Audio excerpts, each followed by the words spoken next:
12 avtomobiliga 65 talik propan gaz balon original jihozlar bilan ustanovka qilib berildi. Gaz balonni ko'rishingiz mumkin. Cho'tki qilib ichkariga maksimal darajada kirgizib berildi. Bo'liklari ham joyida turibdi, xudo xolasa. Xo'p, old qismiga qo'yilgan jihozlarimiz bilan qisqacha ravishda tanishtirib o'tamiz. Blok upravleniya Stack brendiga tegishli original Polshada ishlab chiqarilgan blok upravleniya ustanovka qilindi. Elektron sistema, map datchik, suv datchik, выключательgacha komplekt bitta upakovkada bo'ladi. Hammasi Polshadan keltiriladi. Reduktorimiz Nordic, italyanskiy original reduktor. Buni ham padelkasi bor. Padelkasi $16 turadi. Originali $35 turadi, do'stlar.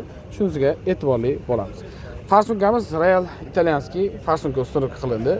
Originali padelkasini har doimgidek aytib o'tamiz, $7 turadi. Originali $27 turadi. Kimga shunday sifatli, ishonchli va tezkor xizmatlar kerak bo'lsa, pastda nomer qoldiramiz. Aloqaga chiqishingiz mumkin. Batafsil ma'lumot bo'yicha telefonda tushuntirib o'tamiz.